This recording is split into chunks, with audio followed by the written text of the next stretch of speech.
너의 자유의지 어디에 쓰고 있니? 청소년, 학부모, 교사 모두를 위한 이야기. 안녕하세요. 오늘은 여러분께 한 가지 질문을 드리는 것으로 시작하겠습니다. 당신은 오늘 하루 자신의 시간을 어떻게 사용했나요?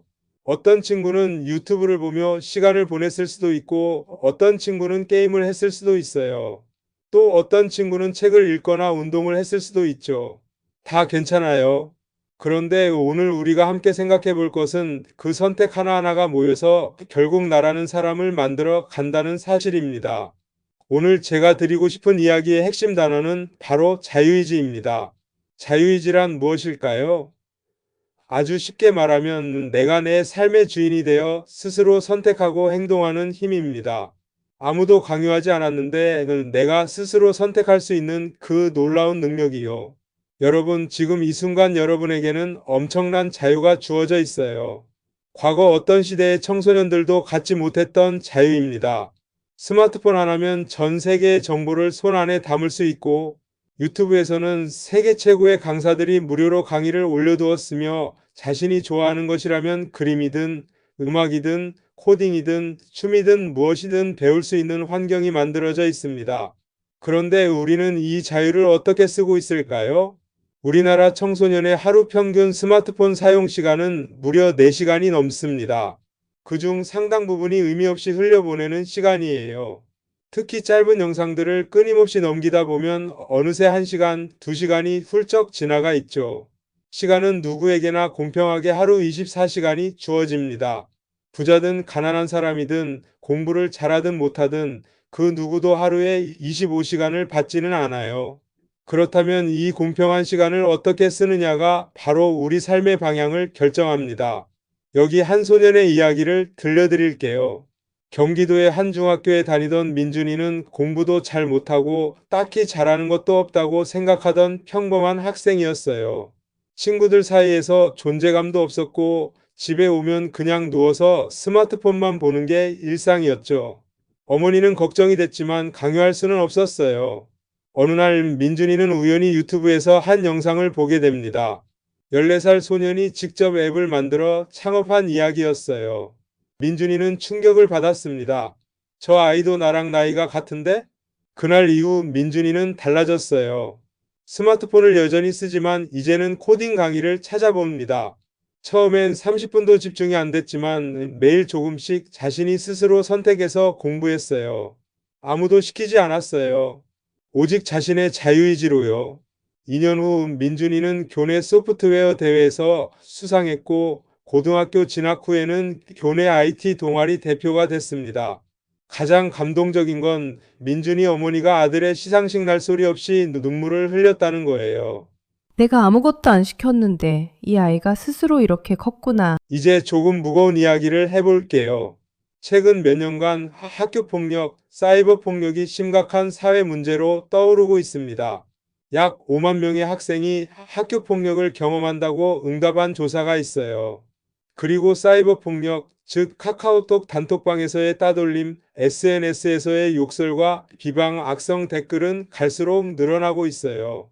가해를 하는 친구들은 알고 있을까요? 자신이 그 순간 자유의지를 사용하고 있다는 것을요. 누군가를 단톡방에서 내보내는 것도, 수업 시간에 친구를 놀리는 것도, SNS에 악의적인 글을 올리는 것도 그 모든 것이 선택이었습니다. 아무도 강요하지 않았어요. 스스로 선택한 행동이에요. 그런데 그 선택의 결과는 어떻게 됐을까요? 피해를 받은 아이는 학교에 가기 두려워하고 밥을 못 먹고 잠을 못 자며 심하면 극단적인 선택까지 하기도 합니다. 그 부모님은 아이를 잃고 평생 상처를 안고 살아가죠. 자유의지는 마음대로 할 수 있는 권리가 아닙니다. 자유의지는 올바르게 선택할 수 있는 능력입니다. 그 차이를 꼭 기억해 주세요. 인천의 한 중학교에 다니던 서연이는 반에서 한 친구가 따돌림을 당하는 것을 알고 있었어요. 하지만 자신도 따돌림을 당할까봐 모른 척 했죠.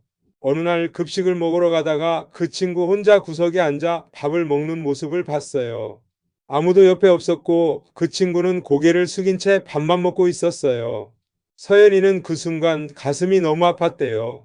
내가 다가가면 나도 따돌림 당할 수 있어. 그런 생각이 들었지만 서연이는 그 두려움을 이기고 그 친구 옆에 가서 앉았습니다. 그리고 아무렇지 않게 말했어요. 나 여기 앉아도 돼? 그게 시작이었어요. 서연이의 용기 있는 행동에 다른 친구 한 명이 또 합류하고 그 다음날 또 한 명이 합류했습니다. 결국 그 반의 분위기가 조금씩 달라지기 시작했어요. 나중에 그 따돌림 당하던 친구의 어머니가 서연이 어머니를 찾아와 손을 잡고 이렇게 말했다고 해요. 당신의 딸이 제 아이를 살렸어요. 서연이 어머니는 그날 처음으로 딸이 얼마나 용감하고 훌륭한 사람인지 알게 됐습니다. 우리에게 주어진 자유의지를 선하게 쓴다는 것은 거창한 것이 아닙니다. 오늘 스마트폰을 10분 덜 보는 것, 혼자 있는 친구에게 먼저 말을 거는 것, 부모님이 힘들어 보일 때 엄마, 오늘 힘들었어요. 라고 한마디 건네는 것, 수업 시간에 졸다가도 오늘 딱 한 가지만 기억하려 노력하는 것, 이런 작은 선택들이 모여서 1년 후, 5년 후, 10년 후의 나를 만들어요. 미국의 심리학자 앤젤라 더크워스는 그 그릿그릿이라는 개념을 통해 이것을 증명했어요. 재능보다 끈기와 열정이 성공을 결정한다는 이론입니다. 그리고 그 끈기는 매일의 작은 선택, 즉 자유의지의 훈련을 통해 만들어집니다. 여러분 주변의 어른들, 선생님들, 부모님들이 여러분을 걱정하는 이유가 바로 이것이에요. 지금 이 시기에 자신의 자유의지를 어떻게 훈련하느냐가 나머지 70년, 80년의 삶에 영향을 미치기 때문이에요. 자, 이제 마무리할게요. 오늘 저는 여러분께 이것을 말씀드리고 싶어요. 하나, 여러분에게는 자유가 있습니다. 둘, 그 자유는 선물입니다. 누군가는 그 자유조차 없는 환경에서 살아가니까요. 셋, 선물은 소중하게 써야 합니다. 귀한 시간을 함부로 낭비하지 마세요. 넷, 자유의지를 선하게 쓰면 나만 행복해지는 게 아닙니다. 나를 사랑하는 부모님도, 친구도, 선생님도 함께 행복해집니다. 다섯, 지금 당장 완벽할 필요는 없어요. 오늘 딱 하나만 조금 더 나은 선택을 해보세요. 여러분의 자유의지가 여러분을 빛나게 하고 여러분을 사랑하는 사람들에게 희망이 되기를 진심으로 바랍니다. 오늘의 작은 선택이 내일의 나를 만든다. 감사합니다.